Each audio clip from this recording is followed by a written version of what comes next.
Hello, everyone. It's Aunt Fernita, and we're studying Lesson 9 for all people. The message for this week is, I worship God with my worldwide church family.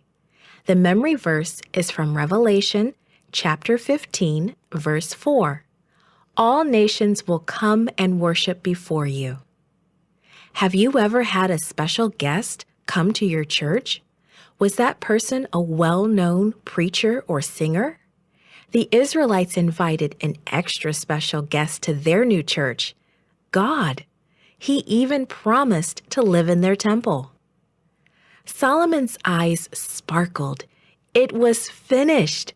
All the furniture was in the right place. Every detail was complete. It was time now to dedicate the temple to the Lord. Solomon called the leaders of all the tribes and families of Israel to come to Jerusalem. The first part of the dedication involved bringing the ark to its new home in the temple. Everyone watched as the priests, they carried it slowly with great respect and joy to the temple. King Solomon and the people sacrificed sheep and oxen along the way. In their joy, they sacrificed so many sheep and oxen to the Lord that no one could keep count.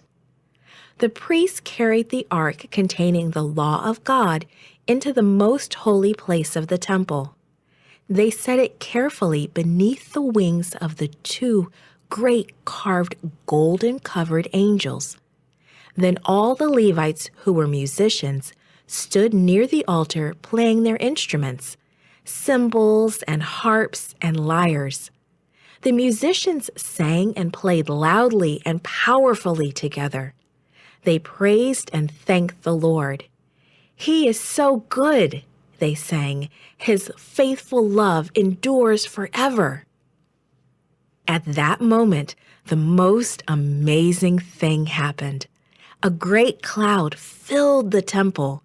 The cloud held the glorious presence of the Lord. The priests could not continue their work. They had to leave the temple because of God's glory. Solomon saw the cloud and his heart swelled with thankfulness. The temple was finished and the Lord had moved in. He turned around and looked at all the Israelites standing before him. Blessed be the Lord, the God of Israel, he shouted. Then Solomon knelt down. He lifted his hands toward heaven in front of all the people. He began to pray. O Lord, God of Israel, there is no God like you in all of heaven or earth. You keep your promises and show unfailing love to all who obey you. May you watch over this temple both day and night.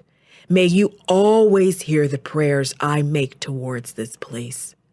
If your people are ever defeated by their enemies because they have sinned against you, and if they turn to you and call on your name and pray to you here in this temple, then hear from heaven and forgive their sins.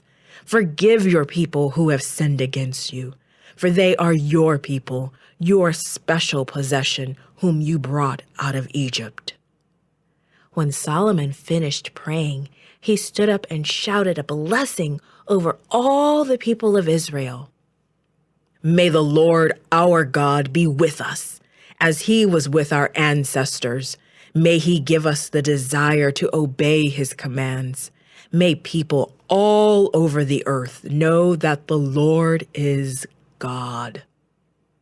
Then the king and all the children of Israel offered sacrifices to the Lord. Solomon and the Israelites celebrated together for 14 days. No one would ever forget it.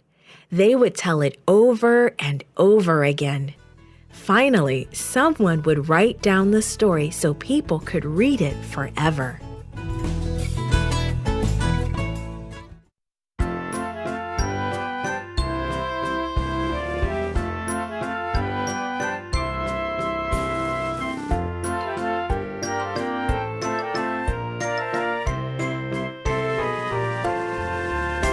My God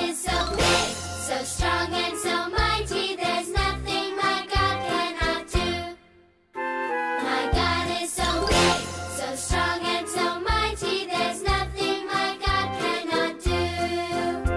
He made the trees, He made the seas, He made the elephants too. My God is so big, so strong and so mighty, there's nothing my God cannot do.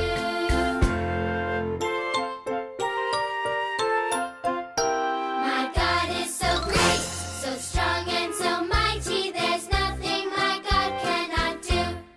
My God